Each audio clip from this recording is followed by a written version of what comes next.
Hola, ¿qué tal? Saludo cordial para todos ustedes. Estamos nuevamente en nuestra sección de psicología deportiva con nuestros expertos Brigitte Merlano y Oscar Gutiérrez. ¿Cómo están? ¿Cómo están? Estamos súper bien hoy, ¿verdad? Contentas de tener un tema interesante y dedicárselo a los entrenadores. Así que hoy venimos preparados y listos para hablar de psicología deportiva en base a ellos, a los capitanes de los equipos, los entrenadores. Diego, Brigitte, buenos días a todos. Es viernes y el cuerpo lo sabe y vamos a hacer un tema picante hoy. Y esa es la idea, que le llame la atención y que todos puedan aprender de esto, como mencionó Brigitte. Claro que sí, claro que sí. Hoy vamos a continuar con nuestra temática que veníamos desde el episodio pasado, el tema del manejo del fracaso, pero en este episodio pues lo vamos a enfocar o a dirigir especialmente para los entrenadores y también los padres de familia, los otros actores dentro de este tema del alto rendimiento o del béisbol profesional, si lo podemos llamar así. Bueno, aunque béisbol en general, no busquemos solamente enfocarnos a los profesionales, sino a los jóvenes, niños y jugadores amateurs.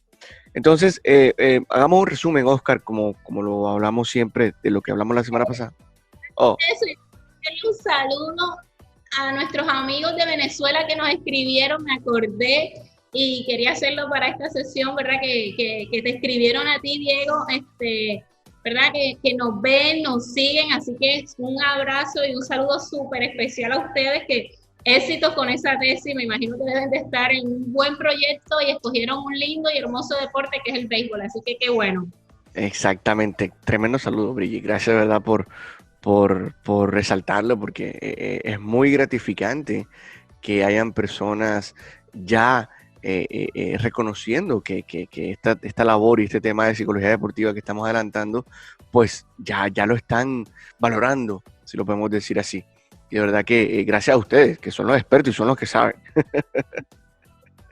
Ok, entonces, Oscar, resumen de lo que hablamos inicialmente sobre el manejo del fracaso, para ya entrar en materia sobre directamente hacia los coaches y padres de familia. Creo que en el episodio anterior, cuando hablamos del fracaso, hablamos de que era algo orgánico, que era algo natural de cualquier experiencia deportiva como jugador. Hablamos que podía haber fracaso individual o en grupo, en el equipo, se puede fracasar. Entendimos que la manera en que reaccionamos al fracaso es súper importante. Y esto es lo que nos va a determinar nuestra carrera, nos va a determinar qué le sacamos al juego. Y al final empezamos a tocar un poco el tema de los padres y los entrenadores, que de pronto ellos también tenían experiencias frustradas, que no pudieron llegar a ser firmados o no pudieron llegar lejos. Y yo creo que ahí fue donde se nos acabó el episodio y nos quedamos con tantas ideas y con tantas ganas de seguir el episodio que aquí estamos. Pero sí, Brigitte, ¿no mencioné algo o me olvidé de algo? No, entiendo que estuvo bastante bien. Creo que era importante y prioritario darle la continuidad a este tema porque, como lo dijeron los compañeros, incluir a los que son los entrenadores y los padres de familia en ese manejo de fracaso nos va a ayudar mucho a cómo ese deportista lo va a canalizar. O sea, si esas personas cercanas no van a estar manejando bien lo que es la pérdida, el fracaso, situaciones, ¿verdad?, negativas que están relacionadas al juego, pues nuestro deportista no lo va a asimilar bien. Así que de ahí la prioridad de hablar de eso hoy.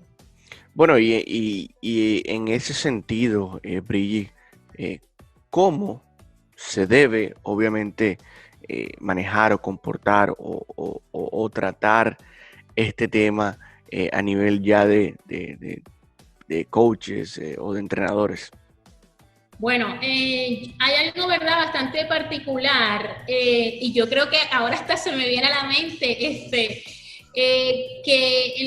la derrota a nadie le gusta, perder a nadie le gusta, y en el deporte menos. O sea, todo el mundo sabe que hay un ganador, pero cuando perdemos, toda esa gente que están alrededor, los patrocinadores, los dueños de los equipos, los entrenadores, la familia de esos jugadores y la fanaticada también, porque sabemos que tenemos una fanaticada que está presionando a estos entrenadores, a los jugadores, y bueno, así que yo creo que todos estos entes debemos tener claro que el deporte es un medio, ¿verdad?, de disfrute, de competencia sana.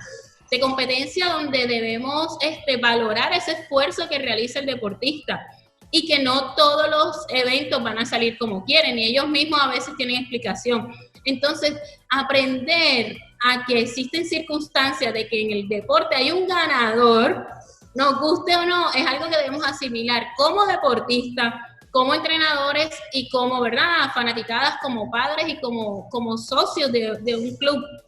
Y ahora mismo que están las finales, aquí mismo en Puerto Rico, se ve eso también, que el béisbol está, como dice, está la pelota caliente, la rivalidad ardiente, en Colombia es igual, así que hablar de esta gente como los entrenadores, qué cosas deben darle prioridad cuando llegan ya lo que son los juegos finales, igual equipos bases, porque hemos hablado que la iniciación de ese ejemplo que le tiene que dar ese entrenador en la base a estos jugadores va a ser importante. Entonces, ahí yo creo que el punto, ¿verdad?, es clave con los entrenadores es hablar un poquito de su personalidad. ¿Cómo es su personalidad? ¿Cómo él la ve? Reconocer él también si tiene un carácter un poco explosivo, si tiene un carácter que le cuesta controlar los impulsos. Y ya de ahí vamos a ir partiendo un poquito en ese autoconocimiento de quién es él, ¿verdad? Cómo él se desempeña en el terreno. A lo mejor es un entrenador que es bien tranquilo, pero cuando llega al campo se transforma en otra persona. Así que es bueno que él haga una reflexión y si tiene un psicólogo, ¿verdad?, que pueda él acercarse para dar una evaluación pequeña de cómo es ese carácter y esa personalidad.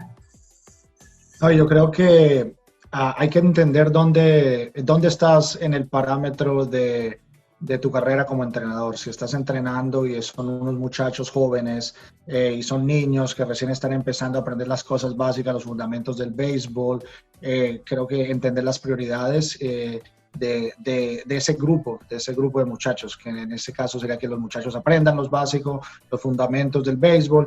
Pero si ya estamos hablando del béisbol profesional, creo que las experiencias que hemos tenido a ese nivel es que la mayoría de coaches, por su veteranía, porque ya tienen tantos años de ser coaches, fueron jugadores y todo, los mejores coaches con los que yo he podido trabajar entienden que una temporada de béisbol es una maratón. Estamos hablando de 134 o 162 juegos, dependiendo de dónde en las ligas menores están. Y si se hace un desgaste emocional y si se frustran y si pelean consistentemente, no van a llegar al All-Star break. Y van a llegar fatigados, cansados, y ellos son los líderes del equipo y ellos entienden eso. Entonces yo creo que ellos hacen un trabajo muy importante en utilizar los mejores coaches, las lecciones del juego con los muchachos. Y lo mantienen muy profesional. Y entienden que lo que hablamos la vez pasada, el perder, lo que dijo Bridget, va a pasar, hay que aceptarlo, pero es una fuente de información muy importante que puede afectar el desarrollo de los muchachos, muy importante. Puede ser que tú te enojes con uno de los muchachos porque no leyeron la seña. Tú le dices, ¿sabes qué? Haz un swing o ¿sabes qué? Róbate segunda, perdón, y no lo lee y por eso se perdió el juego. Pero hay un momento de enseñanza ahí súper crucial.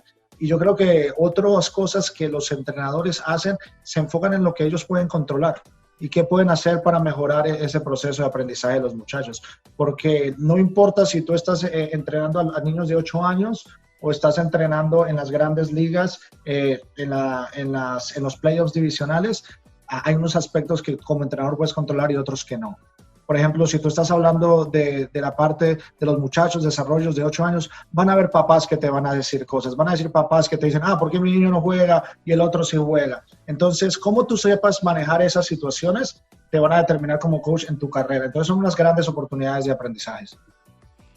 Correcto, ¿no? Y lo que ustedes hablaron es muy importante porque la importancia que juega el entrenador en el rendimiento de sus jugadores es uno, pero también en el ámbito personal, porque son un reflejo o son un ejemplo, vuelvo y repito, del comportamiento, de la actitud que el jugador el día de mañana puede adoptar, ¿cierto? Bridget, de tu experiencia como atleta, ¿cómo viviste tú estos momentos de pronto, o si los tuviste más bien, estos momentos de pronto en donde tu entrenador manejó un poquito de frustración, de rabia? ¿Cómo lo viviste? Sí, bueno, yo creo que hubo un momento crucial en mi vida y me llevó hasta un cambio de entrenador y todo. Y fue en unos Juegos Nacionales en Colombia que perdí la medalla de oro. De hecho, o sea, esa vez yo había llegado súper bien al evento. Y corrimos, fue la marca más técnica que hubo en el campeonato porque la otra rival de Antioquia corrió excelente, excelente. Y yo a una milésima quedé segunda, a una. O sea, como dice, perdí corriendo una buena marca, pero perdí. Y en unos Juegos Nacionales eso es como que en Colombia, wow, son cada 4 años, es una medalla que vale mucho en lo que es para el de nuestro departamento y cosas así. Así que fue bien frustrante y todo, pero para mí fue mucho más frustrante ver que mi entrenador se fue del estadio. Y yo sé que él estaba enojado porque, bueno, perdí, porque yo estaba muy bien y todo. Pero tu entrenador es el apoyo, 100%. Exacto. O sea, esto es, yo no creo que un deportista busque a otra persona en la gradería o la aprobación de lo que está haciendo como el entrenador. La mirada de un deportista va donde está el entrenador y ese gesto que hagan, no tiene que decir, mi entrenador no me dijo nada, no me insultó, no me dijo nada, no me dijo ni lo hiciste mal, él solo se fue del estadio. Y esos pequeños gestos en un momento tan crucial se pueden, caer el deportista emocionalmente, en la motivación completa, la confianza para futuros eventos se puede caer al piso. Entonces, de ahí lo importante. Y el béisbol da una opción que, o sea, es un juego largo. Y pueden empezar perdiendo. Y ese lenguaje no verbal que maneja ese entrenador durante el juego y le está expresando a los jugadores inseguridad o seguridad va a ser clave. Si el entrenador no sabe manejar un marcador abajo y ya los jugadores están viendo, ¿verdad? Lo están viendo inseguro, lo ven enojado, lo ven frustrado, eso mismo van a sentir los jugadores. Entonces, por eso es la importancia, no solo al final del juego que él pueda manejar la derrota, sino durante el juego. Porque en el béisbol podemos empezar en la primera entrada perdiendo. ¿Y qué va a hacer el entrenador en ese momento? ¿Cómo él va a cambiar ese resultado? Un resultado negativo a un resultado positivo. Entonces, ahí es la clave de esa proyección y seguridad que va dando el entrenador durante el juego o al final. Porque si al final él se descarga con los jugadores y no se hace una evaluación como llamamos cualitativa, no solo cuantitativa del número, perdimos 5-0, sino cualitativa, qué hizo cada jugador, cómo fue la ejecución, qué factores influyeron en que perdiéramos, pasó esto, como lo dijo Oscar, hay cosas que no controlan ellos, hay circunstancias, ¿verdad?, que llevan a esos resultados. Entonces la evaluación va a ser clave al final, pero durante el juego que él pueda manejar las emociones y la proyección de seguridad es clave. Oscar, quería preguntarte que obviamente dentro de tu experiencia tuviste más enfoque con los jugadores, si mal no estoy, pero ¿qué tipo de acercamiento tuviste o cómo también pudiste tocar este tema con los coaches o los entrenadores de la organización donde tú estabas? Y yo creo que Bridget puede testificar esto. Creo que el mejor trabajo que tú puedes hacer como psicólogo deportivo es cuando tú triangulas al jugador, al entrenador y al psicólogo deportivo. Yo tuve la fortuna en una organización que me daba acceso a tanto capacitar jugadores como entrenadores. Creo que el mejor trabajo que yo hice sea a través de los muchachos cuando estaban yendo en rehabilitación o cuando los muchachos estaban entrenando y compitiendo durante una sprint training o temporada. Era a través de los coaches, entendiendo de que yo soy una persona y por más bueno de que yo sea como psicólogo deportivo, yo estoy rotando por todos los niveles. Y los coaches cuando yo no estoy son mis ojos, los coaches cuando yo no estoy son mis oídos, después de un partido me mandan un mensaje. Pero yo fui muy afortunado porque tuve coaches extraordinarios que aceptaban el aspecto de la psicología del deporte, lo querían incorporar no solo en sus jugadores, sino en ellos mismos. Y algo que dijo Bridget, creo que es súper importante para nosotros en nuestro rol, es enseñarle herramientas de comunicación a los entrenadores, cómo hablarle a los muchachos. Y es un caveado un poquito más difícil porque tú sabes que las ligas menores son jugadores de diferentes culturas. Y la manera en que tú le hablas a un latino no es la misma manera que tú le hablas a alguien de Minnesota. Es muy diferente. Con los americanos tú puedes ser un poco más directo al punto, es negocios y se acabó. Con un latino tú le tienes que dar un abrazo, le tienes que decir, lo tienes que moldear y el trato es un poco diferente. Pero me gustó muchísimo el ejemplo de Bridget, porque no solo en la pelota, sino en otros ambientes y en otros escenarios donde yo he trabajado con atletas de alto nivel, tú te das cuenta el impacto que un entrenador le da la confianza a un jugador. Los entrenadores tienen el poder en sus manos de llevar a un jugador promedio a ser excelente, uno de los mejores del mundo. Y eso se ve constantemente en el béisbol. Y tú lo escuchas. Gio Urshela, cuando se llegó con los Yankees y le preguntaron que dónde sacó la confianza, habló de los entrenadores de los Yankees. Sí. Yo tengo un ejemplo. Cuando yo estaba en la universidad, yo estaba trabajando con las clavadistas y los clavadistas y teníamos una muchacha que era muy buena en Estados Unidos, pero no era una de las mejores en clavados de 10 metros. Llegó un coach nuevo y con él trabajamos muchísimo y esta muchacha en los Olímpicos terminó siendo 12 del mundo. No era una de las mejores en Estados Unidos. Cuando llegaron las cualificaciones, los eventos de cualificación para los Olímpicos, pasó raspando, entró raspando, y cuando llegó el momento más importante de su carrera, terminó como una de las mejores del mundo y mucho más de lo que ellos esperaban. ¿Pero por qué fue? Por el apoyo constante de ese coach. Y por eso creo que estamos aquí y creo que si algo aprendemos de esta conversación es el impacto tan fundamental que los coaches tienen en el desarrollo, como dijo Bridget, de confianza, en el desarrollo de autoevaluación cuantitativa y cualitativa. Y ellos tienen un poder único y asombroso porque tú puedes haber salido súper mal y si el coach tiene una cara bien y está de buen humor y todo, te hace sentir chévere. O tú pudiste ser lo opuesto, pudiste ser súper perfecto y el coach te va a hacer sentir mal. Y eso afecta la experiencia del atleta, que es súper fundamental. Continuando con ese tema, creo que me parece muy interesante entrar o ahondar un poquito sobre la comunicación, como ustedes lo hablaron, Brigitte, porque es cierto, fíjate que en el caso de ella, el coach se fue, o sea, no le dio ni siquiera si sí o no, bien o mal, nada, o sea, simplemente la dejó en el aire. Y yo creo que es importante explicar esto porque dependiendo, obviamente, de la comunicación de tu coach o del coach para expresar la frustración o expresar las cosas malas o el descontento del rendimiento o el resultado, pues es ahí donde se marca la diferencia, ¿es o no es? Entonces, te pregunto, Brigitte, ¿cómo debería ser esta comunicación o cómo el coach debe expresar que obviamente el resultado no es el que se esperaba? Bueno, yo entiendo que cada entrenador tiene su estilo y su personalidad y obviamente eso hay que respetarlo, pero hay cosas que no creo que no importa el estilo, no importa si tú eres... Que no son negociables.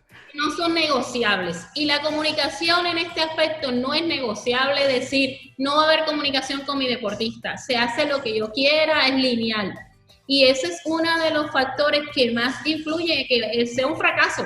Antes de iniciar un juego, antes de iniciar una competencia, muchas veces ya ese factor ha influenciado que ya estemos, como quien dice, con un resultado adverso. Hay que pensar bastante que la comunicación es, ¿verdad? Hablamos de diferentes culturas, pero es algo dentro de la base del entrenamiento, algo que hay que agregar. Si tú planificas un entrenamiento diario, tú debes comunicar qué esperas de ese entrenamiento, qué esperas de ese jugador. Si tú tienes un juego el sábado, tú debes comunicar qué esperas de ahí, qué esperas de tus jugadores, cómo tú quieres que cada jugador se desempeñe o qué espera, ¿verdad?, del otro equipo, todo lo que tenga que ver relacionado a ese juego. Pero sobre todo, la clave en estos momentos es, ¿verdad?, lo que hablamos es la comunicación positiva, respetuosa y poder escuchar al deportista. Tienen que escuchar al deportista porque el deportista viene de su casa con muchas cosas. Ayer tuvo un entrenamiento, tú no sabes cómo físicamente está. Vienes ya con algo planificado, pero ese deportista a lo mejor está bien fatigado, tiene el brazo bien cargado o le molesta, no te lo dice y su ejecución va a ser mala, simplemente por no haberlo escuchado al principio como a lo mejor estaba. Entonces, ir aumentando esa comunicación positiva nos va a llevar a una relación positiva entrenador-deportista y cuando hay esta relación, ¿verdad? La comunicación es clave. y por ende pues se pueden prevenir muchas cosas. Se pueden prevenir lesiones, se pueden prevenir en los estados, ¿verdad?, anímicos en que se encuentra el deportista. Llegó desmotivado, tú te das cuenta que está desmotivado, ya le dices 2 o 3 palabras positivas, lo ayuda y como dicen aquí en Puerto Rico, lo pompeas para que llegue ese juego bien, para que llegue a ese juego le subes el ánimo, porque tú a veces llegas con un factor negativo de tu casa. Y como dijo Oscar, esa clave de esa palabra que te dice tu entrenador va a incrementar o bajar la confianza o la motivación. Entonces la comunicación es clave para que tú sepas el estado físico de tu deportista y anímico. Súper clave. Yo quería entrar, discúlpame Oscar, pero siguiendo con lo que dijo Brigitte, que es muy importante en el tema de la comunicación, y de pronto, no sé si Brigitte dijo las expectativas o tener claridad sobre las expectativas, pero ya después de que pasa eso, me refiero a que ya después de que pasa la competencia, cuando el resultado ya no es favorable, ¿cómo es ese momento? ¿Cómo debería ser? Porque listo, antes del juego, muchachos, pues tenemos que ganar, tenemos que hacer las cosas bien. Todos queremos ganar, como lo dijo Brigitte de un principio, todos queremos ganar, todo equipo quiere ganar, pero cuando ese resultado no es positivo, sino que es negativo y se pierde por errores de los jugadores, por malas decisiones de los árbitros, por otros motivos, ¿cómo se debe evitar como que generar mucha más o un ambiente o algo mucho más trascendental que simplemente reconocer la derrota? No sé si me voy a entender, pero cuando llegamos a un punto en donde ya explotamos, por decirlo así, ¿cómo se debe manejar eso? Pregunto. Y yo creo que tú me acuerdas mucho a lo que en béisbol sucede en rachas. Hay rachas de que tú vas ganando y hay rachas que tú vas perdiendo 5, 6, 7, 8 partidos en línea. Y me encantaba, a mí siempre me encantaba llegar a un lugar, a uno de los equipos y que estuviesen sea una racha negativa o positiva, que iban ganando o perdiendo, porque tú te das cuenta de qué estaban hechos los coaches, ¿no? Y tú veías algunos, como dice Brigitte, que tenían una comunicación verbal y no verbal, como que está bien, estamos bajo control, el proceso que estamos aquí es enseñar a los muchachos a cómo desarrollarlos. Habían otros coaches que decían, no, es mi culpa, cambié mal el pitcher, ese no era el momento en que lo debía hacer, no le di la señal para robar bases, moví la defensa, hice un shift y los muchachos todavía no lo sabían bien, es mi culpa. Y hay otros que dicen, ¿sabes qué? Es culpa del jugador. Es culpa del jugador y esas temáticas se veían constantemente y no hay ninguna correcta o equivocada, pero lo que decía Brigitte y creo que lo que hemos hablado aquí, si tú conoces al atleta y conoces qué le funciona a esa persona, a ese atleta, de pronto sea una palabra, de pronto sea recordarle de su motivación, de pronto sea su actitud, entonces es súper importante que nosotros como coaches aprendamos que el impacto que tenemos de manejar estas malas rachas van directamente en nuestra comunicación. ¿Cómo lo llevamos?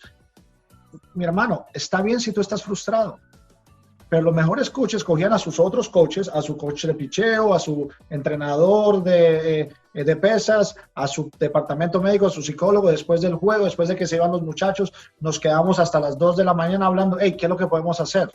Porque el entrenador no es el único que tiene que traer todas las ideas en esto. Yo tuve la ventaja del béisbol profesional es que hay un grupo de entrenadores, es multidisciplinario. Y entonces entre nosotros podíamos dar ideas y decir, mira, ¿sabes qué? Los muchachos ya vienen de ruta, no han dormido bien, dales mañana de descanso, déjalos dormir, déjalos que se recuperen de energía, le decía uno de los entrenadores, de pronto otro le decía, ¿sabes qué? Hagamos el calentamiento un poco más divertido, más dinámico, cojamos la pelota de fútbol americano, cambiemos esta rutina. Y los mejores coaches son los que utilizaban su staff y generaban ideas para manejar esas malas rachas. Y a veces las malas rachas seguían. Muy probablemente las malas rachas seguían, pero después tú veías que cuando tú entrabas al camerino, los muchachos se veían diferentes, tenían energía y ya iba cambiando poquito a poquito. Entonces, es enfocarse nuevamente en lo que ellos tienen control y utilizar la gente que tiene ahí que ayudan con el equipo, desde de Dominicana o Colombia o cualquier barrio en Venezuela hasta las grandes ligas. Sí. Y yo reiteraba también que dentro de, me parece muy interesante este tema, lo que acabaste de mencionar, Oscar, por las rachas. Las rachas influyen mucho en el estado anímico, ¿cierto, Brigitte? Todo el mundo quiere estar ganando, pero cuando tú estás abajo, cuando tú estás que no ganas nada, ¿cómo tú te levantas? ¿Cómo tú superas eso? ¿Cómo tú ayudas a que la armonía, a que la actitud cambie y sea para bien? Entonces, ¿cómo esas situaciones, Brigitte, desde tu experiencia también, cómo las viviste? ¿Cómo viviste esos momentos negativos?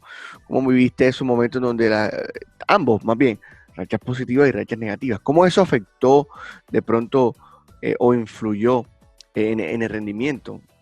Obviamente Bueno, enfocado en esas frustraciones cuando estaban las cosas mal, cuando no salían. Eso es lo más importante, porque cuando uno está ganando, no se de pronto habla mucho, pero se habla cuando se está perdiendo, ¿sí o no? sí, no, cuando se pierde ahí entran culpables todo el mundo, lo estás haciendo mal, empiezan a decirte de todo. Ah, ese deportista no es serio, no está entrenando bien, de todo, entrenador, todo. O Y sea, ahora tenemos los entrenadores de teclado, acuérdate, los entrenadores de teclado que son, saben más que exacto, todo el mundo. sí. Entra algo bien importante y es que de las rachas malas tú tienes que salir, ¿verdad? Con una actitud positiva tienes que asumirla porque si no te vas a hundir más. La actitud con la que tú tomes esos momentos negativos de perder, de rachas malas, de cuando no salen, es clave y es un momento oportuno para tú modificar, como hablamos la vez pasada, si estás haciendo las cosas mal. Porque puedes estar perdiendo rachas negativas, pero puedes estar haciendo las cosas mal. Entonces, eso, aliarte con tu grupo, evaluar qué estás haciendo, comunicarte con tus jugadores, comunicarte con tu grupo de trabajo y poner la mejor actitud positiva para crear nuevas estrategias y aumentar el rendimiento, porque esa es la opción, o sea, eso es parte del proceso. O sea, cuando yo perdí esos Juegos Nacionales, el año siguiente fue uno de mis mejores años. O sea, yo me fui a entrenar como una loca. Yo fui, tú sabes, a comerme la pista con un deseo inmenso, porque supe que perdí por cuestiones de nada, pero también por cuestiones de nada se pierde y ya, o sea, un descuido te cobra una medalla, te cobra un resultado ganador, y eso es consciente de que uno debe saberlo. La manera en que yo voy a afrontar esas rachas negativas va a influir mucho, y es importante que en ese momento todos estemos unidos. Porque si tú estás perdiendo y el equipo está allá y tú como entrenador acá, no vamos para ningún lado.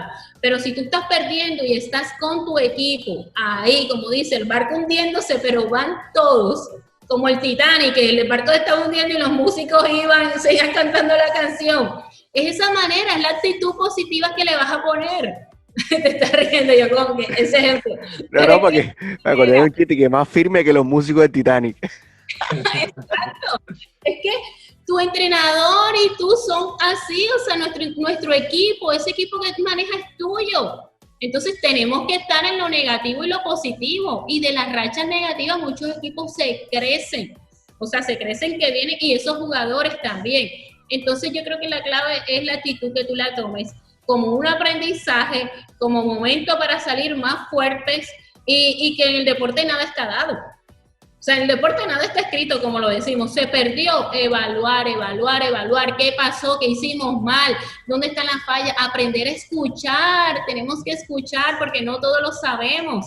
Y también escuchar lo que debemos escuchar y no escuchar.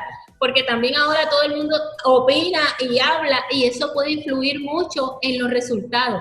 Tú quieres un juego, pero tú estás ahora hay muchas redes sociales, hay muchas opiniones y te cambian lo que tú querías hacer porque escuchaste opiniones a lo mejor que no te convenían, no son los que conocen a tu equipo, no conocen a tus jugadores, no conocen el estado de tus jugadores y eso influye. Entonces, mantener esos, como hablamos, esos objetivos y esas metas que ya tú tienes trazadas, irte con tu libretita, con tu ¿verdad? Con tu estilo y escuchar sí ciertas cosas, pero también aprender a no darlo todo por sentado y decir, no, esto no me conviene. Y tener firmeza de lo que te están diciendo, no me conviene, y con eso voy. Perdimos, pero estamos haciendo un proceso. porque a veces perder es parte de un proceso, a veces son estrategias también que se van, ¿verdad?, evaluando. Obviamente en las finales eso no va mucho, en las finales es ganar o ganar, pero hay que hablar y evaluar. Si no se habla y evalúa los resultados, van a seguir ocurriendo. Quisiera compartir también un poquito de mi experiencia cuando era jugador, en esos momentos, porque la derrota es muy frecuente en un deporte en conjunto, ¿sí? Obviamente a nivel individual también. Yo creo que sería esa buena pregunta más adelante: ¿cómo manejar la derrota a nivel individual, a nivel grupal? ¿Cuál es la diferencia? Esa sería la siguiente pregunta. Pero en este tema, yo recuerdo que cuando de pronto perdía una final o en un campeonato nacional, no se dieron los resultados, no quedábamos ni siquiera en el podio. Campeonatos internacionales también de pronto no se daban las cosas.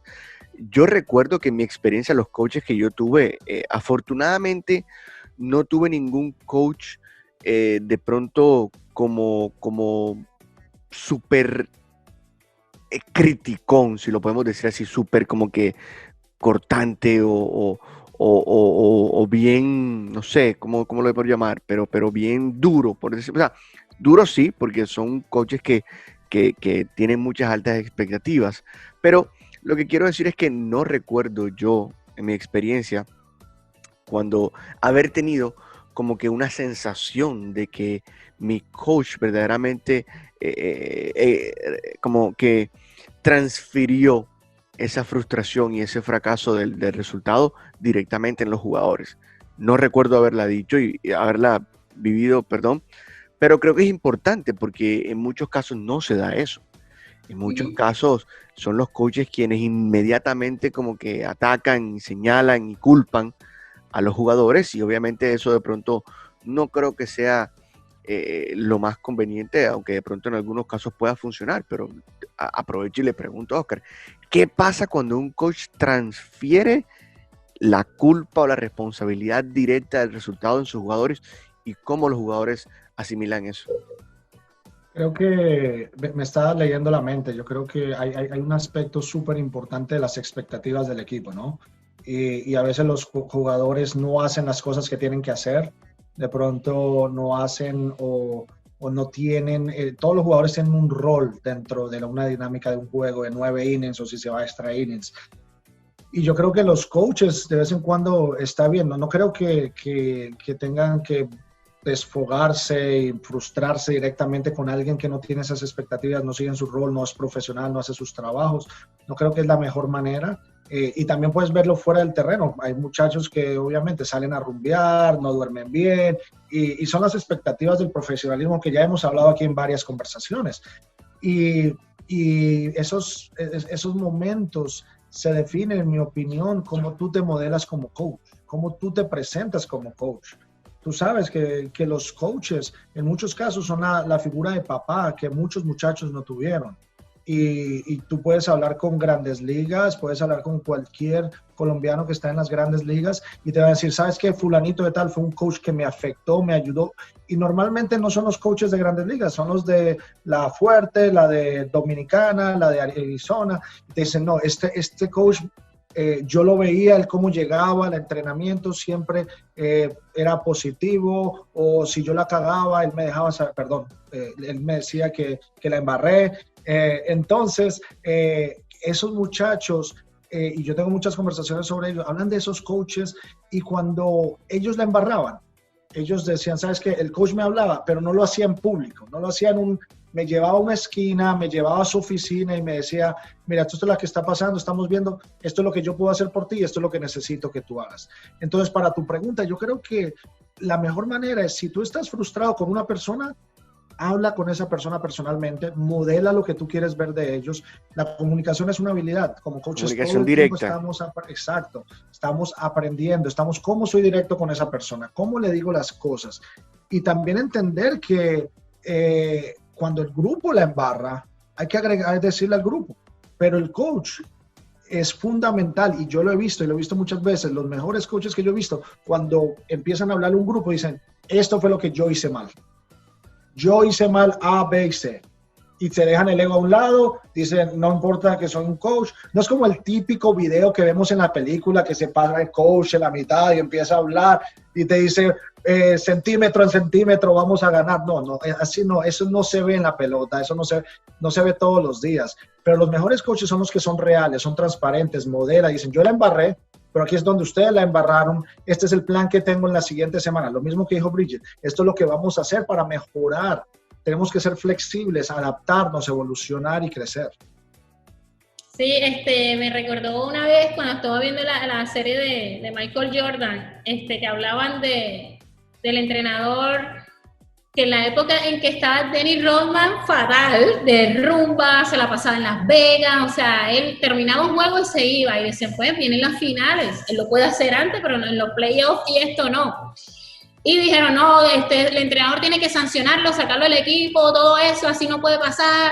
¿Y sabe qué hizo el entrenador? Se los llevó a un campo de golf, a compartir todos, pasaron un fin de semana como equipo, se lo llevó a él, lo tuvo ahí, y de ahí Dennis Rodman incrementó el nivel de una manera. O sea, en vez de él castigarlo, enjuiciarlo y todo lo hizo, mira, te vamos a coger, ¿qué está pasando? Únete con nosotros, se lo trajo, compartieron, unió al equipo, no lo dividió, no hizo señalamientos, me imagino que adentro lo habrá hecho y todo, pero buscó una estrategia a favor de él. ¿Por qué? Porque él decía, se está portando mal, pero Dennis Rodman yo lo necesito en el equipo. O sea, no me conviene afuera porque hay jugadores que tú no puedes irte en contra de ellos tampoco porque son claves del equipo.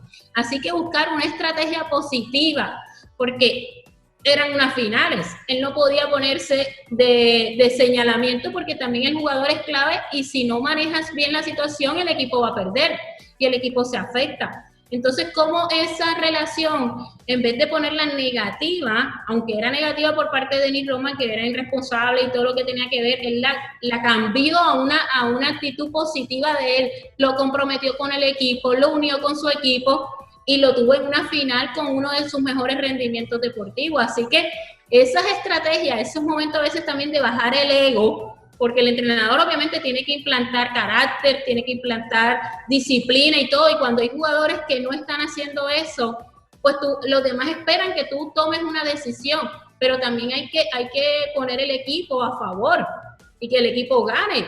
Enjuiciar a veces y sacar al mejor jugador de unas finales es difícil. Sí. Pueden optar por otras decisiones que ayuden y beneficien al resultado del equipo. Claro, y eso precisamente es a donde quería llegar, y es esa diferencia en cuanto al manejo del fracaso grupal y el fracaso individual como deportistas o como atletas. Porque en el caso de Bri, mira, el entrenador se fue y eso de pronto tuvo una incidencia en ti, precisamente porque, bueno, eras tú sola, eras tú quien obviamente fallaste, pero ¿cómo es también el análisis dentro de un equipo? Porque de pronto hay un jugador que tiene mucha empatía con otro jugador que de pronto la embarró, ¿sí? Pero el coach, ¡pum!, viene y señala y obviamente le cae a ese jugador. ¿Cómo se vive, obviamente, también esa situación en un equipo? Porque, insisto, me parece muy interesante conocer un poquito más sobre ese tema porque el manejo del fracaso individual y grupal creo que tiene que también diferenciarse de una manera mucho más específica. ¿Qué dicen ustedes? No, yo creo que tú estás hablando aquí de algo muy, muy, muy real y lo hemos hablado constantemente. A nadie le gusta perder. Nosotros trabajamos con las personas más competidoras del mundo, que desde chiquitos competían hasta acabarse el caldo más rápido. Y yo sé que Brida aquí compite en todo. Exacto. Ay. Uno no está dentro del terreno, uno compite, yo estoy compitiendo todo el tiempo. Es parte de tu identidad, es parte de quién tú eres. Sí. Y tú me acordaste de una experiencia que estábamos en la ruta y los muchachos no les estaba viendo bien. Obviamente algunos coaches crean capitanes, otros no creen en los capitanes, pero en particular este grupo tenía capitanes. Y cuando yo llegué, uno de los capitanes me habló de qué podía él hacer como jugador, porque todo el mundo estaba jugando individualmente. todo el mundo estaba jugando individualmente, no había esa dinámica de equipo, no había de eso. Y yo le dije, y eran los niveles más bajos, entonces aquí los muchachos están tratando de entender cómo ellos mismos ayudan al coach para manejar todo esto y lidiar todo esto, que es súper importante. Lo que estaba diciendo el ejemplo, Bridget, de que los coaches tienen que conocer a los jugadores, también los jugadores tienen que conocer a su coach. Sí. Saber cómo va a ayudarlos. Y bueno, historia larga, historia corta, el muchacho con otros 2 más decidieron decirle al coach que después de uno de los juegos, que por favor los coaches se fueran y los dejaran a ellos hablar. Y obviamente nosotros le dimos estrategias. Obviamente tú no puedes ir a gritar, tú no puedes pelear, esto no es de pararte frente a frente y gritarle estrategias básicas, sino que fuera con una agenda. Hey muchachos, estamos jugando individualmente. Hey Tomás, a ti el coach te dio una señal, tú no la seguiste. Hey, tú tenías que hacer esto, no lo estás haciendo. Hey, el catcher, sabes que no estás bateando bien y vas a recibir como patéticamente y haces ver muy mal a los pitchers. Y como estás enojado y quillado, peleas con el umpire y el umpire no solo se la pela a ti, sino se la pega a todos nosotros en cualquier momento. Tratemos de llevar esto y fue impresionante. Y obviamente hay egos grandes porque hay jugadores que firmaron por 3, 4 millones de dólares y aquí hay un jugador que no le dieron un bono muy grande, pero él entiende y es tan competitivo y sabe el potencial de sus compañeros y está jugando como equipo que llevó ese mensaje del coaching, que el coach se lo dijera.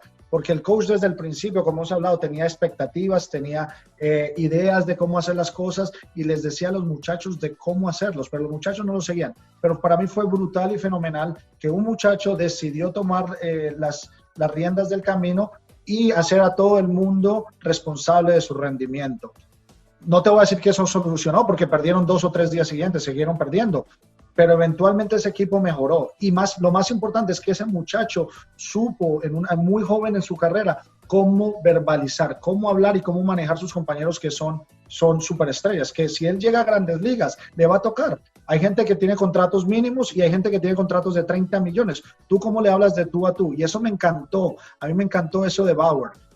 Hace unos días él tuvo una entrevista acerca del cambio de Lindor con Carrasco, con los Mets, y él habló y hizo un ejemplo sobre Lindor, y él dijo que cuando Lindor subió, él hizo una cosa mala como pitcher, y él ya estaba establecido, era un veterano, pero Lindor en privado tuvo la valentía, por no decir otra palabra, de decirle a Bauer, mira, Bauer, tú estás haciendo esto mal, y se lo dijo, y Bauer dijo, sabes que yo me enojé, pero tú sabes que después manejando la casa y todo lo pensé, la embarré. Pero yo en ese momento respeté a Lindor, como él me habló a mí como un jugador nuevo, recién subido, y estableció la dinámica y la cultura que los llevó a ese equipo a ganar un montón de partidos. Sí. Eso fue una pequeña pieza de todo el rompecabezas para que un equipo triunfe y llegue lejos. Claro. Hay juegos y hay partidos que se pierden antes, como lo dijo ahorita. Entonces, es bueno tener estrategias con los mismos jugadores, la comunicación es clave también. Y como dicen, o sea, hay egos. Cada jugador quiere resaltar, cada jugador quiere ser estrella en su equipo. Pero la finalidad es que el equipo gane, no necesariamente tener una sola estrella y el equipo esté perdiendo, porque no vale la pena. Así que planificar antes y ver qué cosas afectan al equipo y qué se puede hacer para mejorar las partes de comunicación dinámica ayuda mucho, o los puede hundir o los lleva a la cima.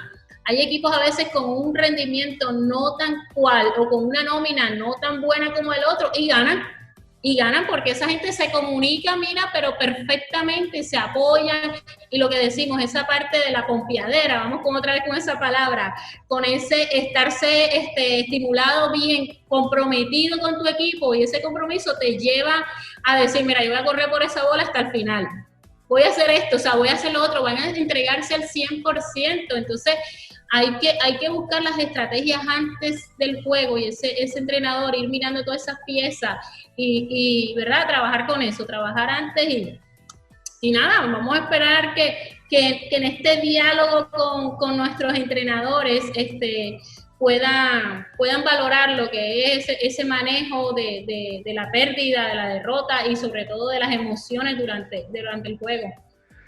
Ya para concluir, yo pienso que debemos resaltar varios aspectos de este tema de manejo del fracaso como claves para o tips para los entrenadores principalmente, la comunicación, el comportamiento, la conducta, porque lo que dijo Oscar ahorita es que el entrenador, poniendo el ejemplo de Brigitte, que es lo bueno, te estamos poniendo ejemplos prácticos que lo vivimos, que lo vivió Brigitte, que no estamos aquí hablando chácharas, sino que son cosas reales que pasan, que lo vivió Oscar en su organización.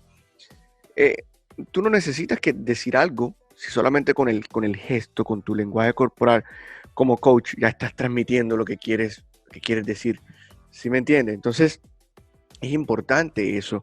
La confianza, la motivación, todos esos aspectos verdaderamente influyen. Pero bueno, voy a dejar que ustedes sean los que hagan la conclusión del tema con unas palabras sobre lo que hemos hablado. Los coaches tienen un trabajo muy importante, y muchos de estos coaches que están viendo estas charlas que tenemos lo hacen pro bono, no ganan nada, están en nuestros países y es un trabajo súper difícil pero importante. Los coaches tenemos que entender que lo que hemos hablado aquí el día de hoy, lo que es la comunicación, el manejo de emociones, la motivación, el compromiso de los jugadores, es una habilidad y se puede mejorar. Y el hecho que ustedes están viendo esto se demuestra que ustedes quieren mejorar. Así que por favor pónganle un like y síganos y todo lo que saben que tienen que hacer con colombianos en AMLB. Muy bien. Pero más importante que eso, entender que ustedes son el ejemplo de estos muchachos. Y si ustedes la pasan bien, si ustedes tienen un plan, lo que dice Brigitte es fenomenal, la organización, la proyección, si ustedes son flexibles, están aprendiendo, creciendo y evolucionando, sus jugadores van a hacer eso. Y lo que nosotros como queremos hacer es educarlos a ustedes y nosotros lo estamos haciendo de una manera también pro bono, de una manera que queremos desarrollar el béisbol en Colombia y en Latinoamérica. Se los estamos diciendo. Nosotros también estamos aprendiendo aquí. Hay cada oportunidad de cómo hay un muchacho que te enoja y cómo hay un muchacho que es esa espinita. Toma ese obstáculo, toma ese reto y trata de ser creativo y ver cómo le hablas a ese muchacho. O un padre que está siempre encima tuyo y que tú quieres tú quieres a veces decir, no venga a los juegos. ¿Cómo haces de que esa persona de un enemigo se vuelva un aliado? Eso es una habilidad que aquí nosotros te hemos dado algunas estrategias, pero lo más importante, y me quito el sombrero y siempre lo digo, ustedes son el futuro del béisbol colombiano. Y si tenemos mejores coaches, tenemos mejores jugadores. Acabamos de firmar 9 jugadores, creo, en julio 2. Sí. Creo que tú me dijiste, Diego, es que la meta sea el próximo año 10, 11, 12 y que en unos años estuviéramos compitiendo. Y eso es gracias a ustedes, a esos coaches que se están fajando día a día y el resultado es tangible y se ve cada año en el número de jugadores que se firman internacionalmente. Correcto. Sí, yo creo que se está notando el buen trabajo que están haciendo los entrenadores en Colombia y yo creo que estos muchachos que estamos viendo, o sea, los que están ahora y bueno, que estuvieron antes que sembraron la semilla, mira, dice mucho de ese trabajo que se está haciendo. Pero yo creo que es parte de este proceso, ¿verdad? Lo que queremos y la iniciativa real de esto es que podamos incrementar aún más los resultados positivos para nuestro país, para los jugadores y obviamente para los entrenadores, porque también queremos ver jugadores, pero yo quiero ver entrenadores en grandes ligas, así bien, viendo en nuestros equipos, viendo a un colombiano dirigir uno de estos equipos grandes. Así que, ¿por qué no pensarlo? ¿Por qué no soñarlo ustedes como entrenadores también? Ese sueño que tienen nuestros jugadores, ustedes también lo pueden alcanzar. Ustedes también lo pueden conseguir y por eso es parte de su preparación, de su desarrollo, implementar estrategias como estas, ¿verdad? Creer en que ustedes también tienen mucho potencial para mejorar y sobre todo para evaluar, mira, está esta alternativa de la psicología deportiva, evaluar mi personalidad, soy un buen entrenador, pero todo el mundo me dice que yo soy cascarrabia, que no tomo buenas decisiones en el juego, que me enojo, los muchachos se enojan conmigo, los papás se enojan conmigo, y eres un buen entrenador, nadie lo dice, pero ese punto es el único que a ti te dice como que la piedra en el camino. Como hablamos, el deportista es excelente, es un buen jugador, pero tiene mala conducta. Lo mismo va a pasar con usted, así que vamos a trabajar en ese manejo de las emociones, del comportamiento, en qué cosas usted puede utilizar a su favor para que obviamente les jueguen un puntico, como decimos, un punto antes de que empiece el partido, así que nada, es todo, esperamos, ¿verdad?, que el episodio de hoy le haya gustado, se lo dedicamos a ustedes completito Y nada, seguimos para la próxima. Perfecto. Bueno, muchas gracias, Oscar, Brigitte, por esas grandes palabras y ese gran aporte y conocimiento que ustedes nos traen a esta sección.